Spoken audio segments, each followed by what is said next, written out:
This story is special to me because it's a cross-section of everything that makes my inner nerd sing. It's Marvel history, it's our history, and it's a cross-section of the history of Wakanda. And those kinds of special moments I can convey in new and exciting ways was just a very enticing opportunity.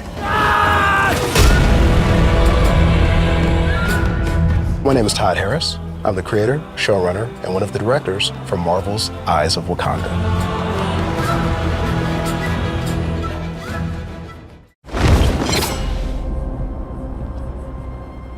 In ancient times, agents like me were known as the Hatut Zarazi.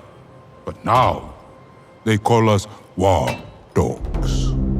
All right, episode 101. This is The Last Temptation of Christ.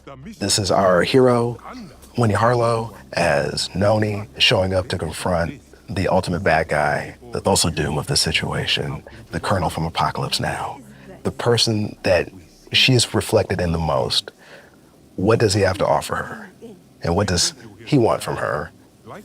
All these questions are kind of being put back and forth. Why aren't they fighting yet? Because she's determined to do her job.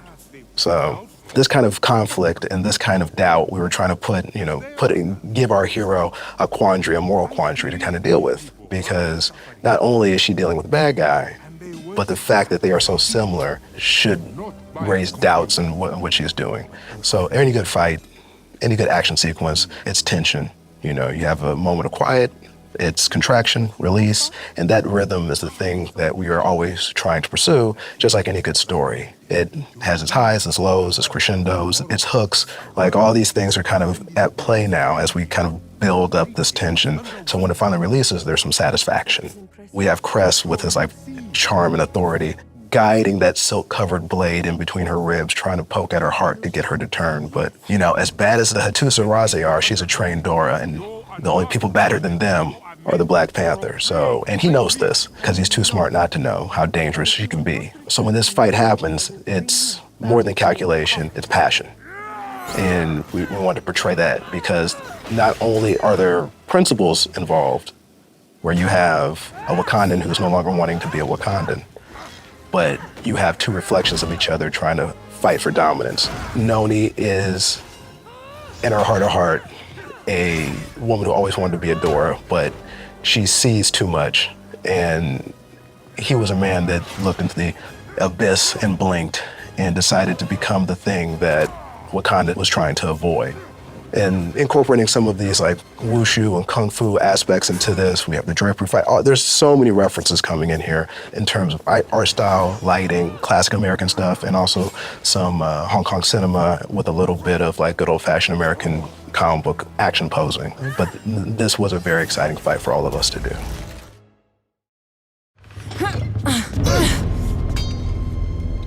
Memnon! Memnon! Episode 2, we move into the Homerian era of history. We have a character everyone's familiar with, one of the original superheroes of literature, Achilles. And what is Achilles, the greatest hero who's ever lived? What does that look like against a Wakandan, the most formidable culture and country that's ever existed on the planet Earth? So this was my opportunity. It was an idea that was stewing with me for a long time. As I'm a student of history, and the Ethiopian Memnon is a fixture in Homer's Iliad. In Homer's Iliad, he was an Ethiopian prince that helped support the Trojans and Priam to defend themselves against the Greeks. And he was every bit the match of Achilles, so much so he was favored by Zeus. So that is the myth of Memnon. But what if the myth of Memnon was the reality for a Wakandan? Because that's how you justify, that was how Homer would contextualize someone that fantastic in that era.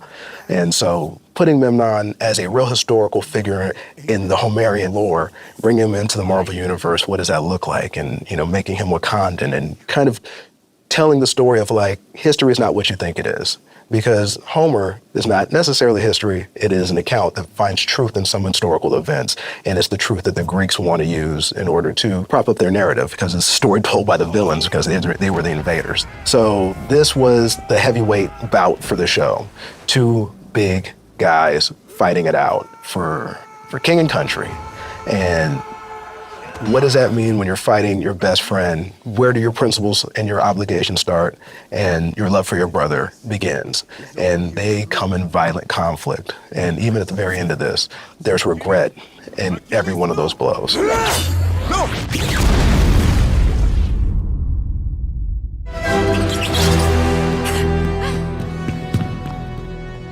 Coming to episode 3. Ultimately, this was inspired by like Jackie Chan movies. Who doesn't love Kung Fu? I was looking at copied cassette tapes of Kung Fu movies through my entire youth. I kind of lived and breathed this stuff. So having an Iron Fist and, always reiterating how amazing an Iron Fist is, because the Iron Fist, before they have the Iron Fist, in order to get that power, they have to walk into a cave with a dragon and then walk out. And there's a dead dragon, and they now have superpowers. So if they're good enough to beat a dragon without superpowers, what are they like now? And so you put that kind of person in Wakanda, and that is like a weapon of mass destruction walking around with intent. And so you see the military force of Wakanda kind of trying to contain this particular problem. And then you get a character like Basha, and Basha's a very interesting kind of character, very much and Jock did an amazing job portraying someone who is so fun-loving and so charismatic, but hyper competent. And so there's different types of Wakandans. Some who are very earnest and very competent, and some who are very gregarious and very competent. And so that is the exploration that we have the ability to do in this show, is showing that they are not a monolith of personality types. They are all types of them. And Basha is a person who's used to winning every much as Shirani is. So this kind of conflict is always fun to see when two people who know they're right, one of them has to accept they're wrong. And unfortunately, for the first time, Basha was the one on the losing side of this battle. And it is, it's a relationship story, because these are also two people who are attracted to each other, and they fancy each other, and they're used to being right. And what's that fallout look like? So it should be a little bit of romantic comedy, a little bit of Jackie Chan movie, and hopefully we threaded that needle. So when you see these people duking it out, you can kind of see the relationship drama mixed in with it. The animation style is a collection of all of our different influences. I love Marvel because Marvel loves art. It is a franchise built on the drawn image, and they have a love for it that is palpable. So I always wanted to make sure that everything felt like it was done by hand as much as we could. When we started this, we had different touch points. We had some animated shows we were looking at. We were deciding whether we were going to be 2D or 3D. And as we pulled all of our influences together, we had a meeting one day, and Dean Cornwell's name came up. He's an illustrator that I've always favored, and that kind of helped create a roadmap directly to where we wanted to go. In terms of character design, Ernie Barnes has always been a big influence of mine. The way he portrays bodies, he's a celebrated African-American artist. That depiction of African bodies was a big part of the design ethos I was trying to push, but the overall look and the painterliness and the illustrativeness was guided by Dean Cornwell and, 24 other different art influences that kind of get wedged in there, because it wasn't just put two things in and watch it go. Making this work in a 3D space was quite the effort, and fortunately we had Craig Elliott making sure not only could we get the look, but make sure that our team could replicate it over and over again. You are not from our home. I will be. What?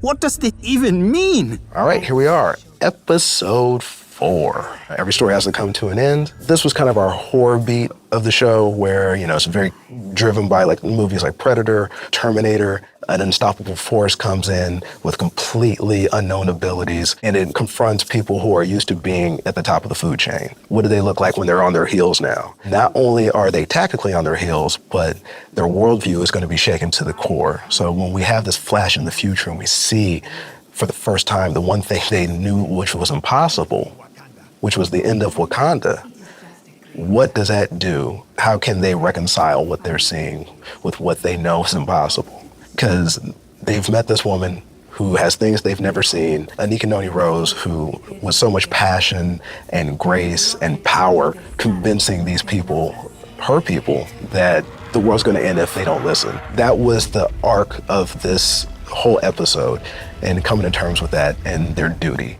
So we have our horror story, we have this bleak end of the world kind of ending, combined with action sequences and showing the technology that's being put in the display in the future. And this is the distant future, where you have this alien apocalypse that happens. Steve Husanu plays Kuda like so passionately and so earnestly, and it contrasts perfectly with Zeke's portrayal of Tafari, and with the youth and that kind of hopefulness of like the better world he can build with his mind and his body, and tethering that Lethal Weapon kind of buddy comedy with a mentor and a mentee, but the mentee is not quite ready yet. That was the arc that we were always pursuing when we started this story, and threading all these different themes together. You know, it's a lot to juggle, but I would like to think we were able to stick the landing. We fought back, but they still killed us all. Thank you for stopping by in the world of Wakanda. We appreciate you. Thank you for listening.